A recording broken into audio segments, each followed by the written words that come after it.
St. Benedict Press presents A Year with the Church Fathers. Patristic Wisdom for Daily Living. By Mike Aquilina. Read by Kevin O'Brien. Dedication. Dedicated to the memory of Thomas Comerford Lawler, 1920 to 2005, longtime editor of the Ancient Christian Writers series. Introduction.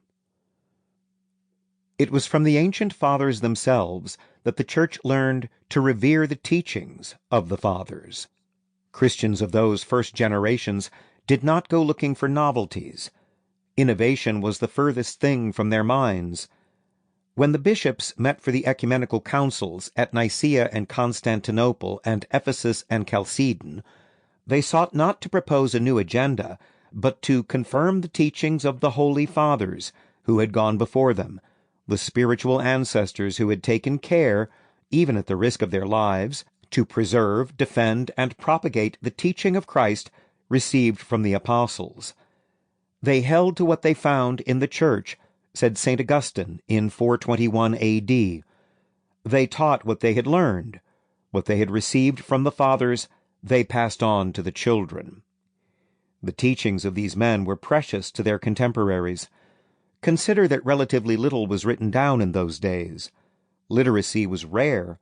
There were no means of mechanical mass production, no printing presses, and the media, papyrus, parchment, and wood, were expensive, though almost ephemeral in their shelf life.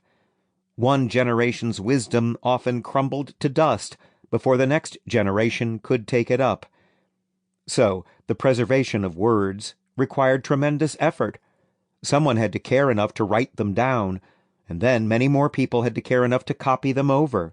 For a teacher to gain a following over centuries and across continents, as Chrysostom did, and Augustine, and Jerome, this had to happen almost continuously.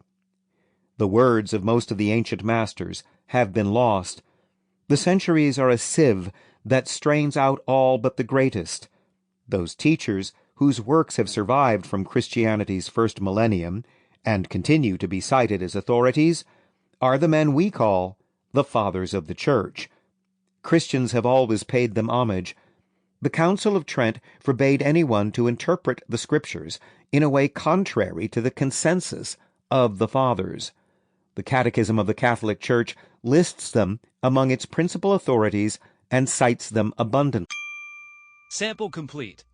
Ready to continue?